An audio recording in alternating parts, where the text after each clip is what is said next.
Hi guys, I'm Katie from the All Electric family. Today we're going to talk about 10 things that we think you should consider if you're thinking about getting an EV. If you're new to our channel, you should hit that subscribe button. We like to explore and figure out life with an EV.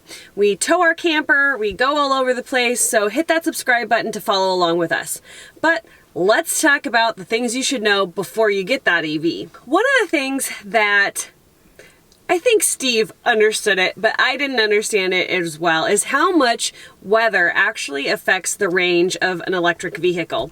So we're talking temperatures, we're talking wind, we're talking rain or precipitation. It really does have an impact on how far you can go. One big factor is the cold. If it's cold, the car's working harder to keep the batteries warm, to keep the car warm, so you're using a lot more energy and you're gonna have depleted range. We did a video on how extreme cold affected our range. We'll link that video in the iCard so that you can get specifics on just how much extreme cold affects the car. I noticed the other day we had temperatures in the upper 40s into the 50s, and I came home and noticed that the car was a lot higher than it was percentage-wise, so it was at about 70%. And I had to think if I had actually driven to work that day because it was so much higher than it had been. It had been down more around 50% at the end of the day. So that is something to consider. The other thing is wind. If you're driving and it is windy, especially if you're driving straight into the wind, you're going to have a reduction in range as well. Then if it's snowing or raining, it also creates drag on the car. So you're again decreasing your range. That being said, I don't think the effect that the weather has on the car is enough to make it undrivable in any extreme weather situations. You just have to put more thought into it. You can't just go without thinking about it. The next thing that you might not know about an EV when you purchase your first one is that the decrease in gas mileage that you see in an ICE vehicle and the increase in range that you see on the highway in a gas vehicle are the opposite of what you see in an EV. So when you're driving in town in an electric vehicle, your range is actually going to increase.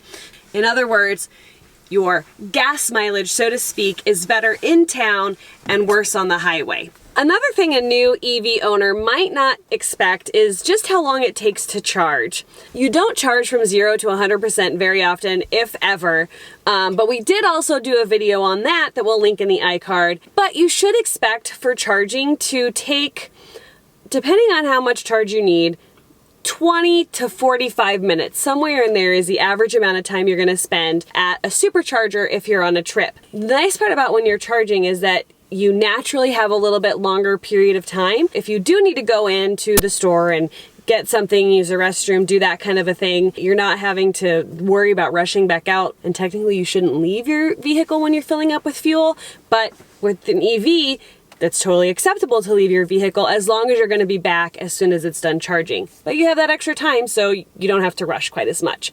So pros and cons to both methods. If you are looking to make your times that you're charging a little bit more efficient, it is actually better to stop more often. Just keeping it between 15 to 80%. You actually spend less time charging when you stop more often. So there's a lot of geeky little things like that you'll learn as you go to help make your life with an EV more efficient. And another side note about charging, something that you will not know until you start going around and plugging into chargers and finding out, is that not all charge networks are created equal. So Tesla by far is the best charging network that's out there. As far as reliability, number of locations, coast-to-coast coverage, all that kind of stuff, Tesla is by far, hands down, the best. You are seeing more Electrify America stations coming along, so that's awesome. As far as other charging networks, they're not going to be quite as reliable.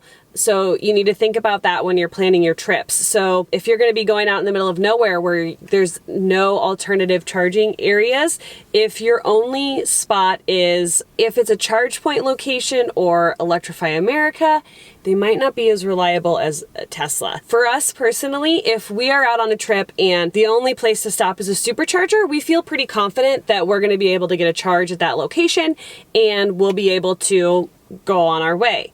If the only place we have to charge is an Electrify America or a charge point charger, we are not as confident that they are going to actually work. So we almost always have a backup plan if that's kind of like the only place to charge. With that being said, the next thing you should know is that charging networks are increasing rapidly. We've seen a pretty big increase even in the year that we've owned a Tesla. It's already gotten easier to make it to more remote destinations because more and more chargers are going in all over the place. And that's superchargers, that's Electrify America, that's ChargePoint, that's people that are offering their personal charging locations on places such as PlugShare, RV parks that are offering a place to charge. So it is becoming more common, and the charge networks are getting vastly better really fast. So that's good to know that it's only going to get easier from here. And we should also note that we live in the Midwest. We live in Nebraska. So we are behind the curve as far as charging locations go. If we can find the chargers that we need to get places, I am confident that you can find those places too. Unless maybe you live in like North Dakota. I don't know about North Dakota. We have tested out South Dakota though, and that was pretty good. But North Dakota might be sketchy. Another thing that I wasn't really aware of when we got an EV that I kind of wish somebody would have told me is that you're probably not going to be charging at gas stations. Yes, there are charging stations at gas stations, but a majority of them are not. So you're charging in odd places. Grocery stores, train museum, hotels are another place that we've charged. The Midwest loves Hy-Vee's, which is a grocery store. I mean, we've charged at Union stations, Bass Pro Shop. There's quite a few at Bass Pro Shops. Your location isn't always a gas station. So again, plan ahead in your trip planning, especially if you're going a long distance. Plan like where your meals are going to be, that type of a thing. They do try to have them in pretty populated areas so that there are things around for you to use the restroom and that kind of thing, but there isn't always a restroom. So that's something else to think about when you're trip planning, is just look ahead, see where the charger is, and find out if you're going to have to make an extra pit stop to use a restroom and that kind of a thing. If you're one of those people that likes to clean your windshield at every gas station when you stop, you're going to want to get yourselves, they make squeegees that have like window washer fluid built into them. You're going to want to get yourself one of those because you are not going to come across them at a charging station. So we'll link down in the description below to the one that we found that we like to use. Because if you're a windshield cleaner, you're not going to be able to do that anymore. I'm sorry. Steve's just made a point, and I'm being particular about the restrooms. I want the restrooms to be right there, easy for me to get to, not a big deal. Every supercharger that we have gone to, there has been a restroom available, but it's not always easiest to get to. And when it's like 19 degrees out, you don't want to be walking all the way through a shopping center to find the restroom. So I'm being particular about the restrooms. So this is like my little asterisk, okay? Again, on the note of charging, this isn't the case for every EV because some EVs don't need like the 50 amp charging, but for us and for a Tesla or some of the longer range electric vehicles, your standard home outlet is not going to be enough to get you a full charge overnight. You're going to need 50 amp. My work is about 10 to 15 miles from home, so in a single day, I'm driving 30 miles just to get to work and to come home. And then I've got kids stuff, school stuff, drop-offs and pickups and all that kind of stuff. So for us to be able to fill our car back up to do our day-to-day driving, we need a 50 amp charger in our home to sufficiently charge the car each day.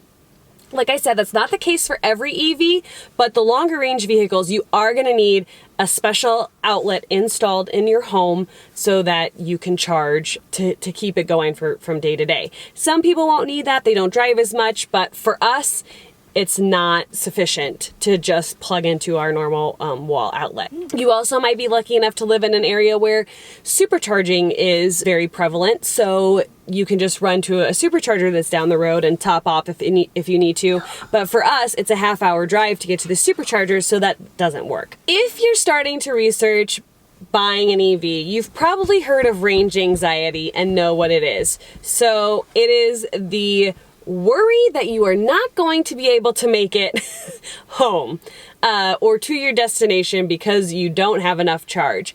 And especially in the beginning, it is real. You will panic as you are driving, and you're gonna be like, oh my gosh, I do not have enough charge to get to my destination. There is no way I'm gonna make it.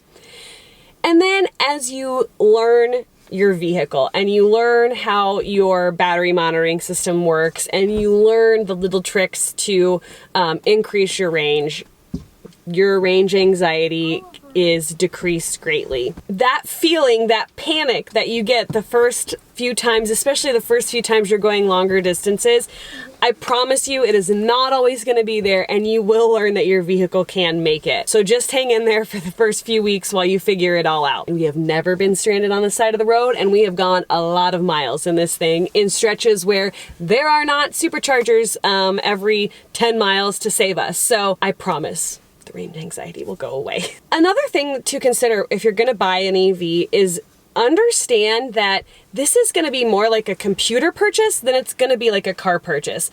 The model that comes out a year from now is probably going to be vastly different as far as battery tech and just the technology in the car than the car that you're purchasing right now. Advancements are pretty fast and pretty furious when it comes to EVs. The car that's released a year from now may be able to go 50 or 100 miles more than your vehicle. So if you're not comfortable with that change and you feel like you won't be able to live with that, then maybe wait till the technology slows down a little bit. But with more and more manufacturers coming into the EV world, I think things are going to continue to just evolve really, really quickly. Think of it more honestly, and this feels, I feel like I'm Elon Musk talking here, but this is more of a tech purchase than it is a vehicle purchase.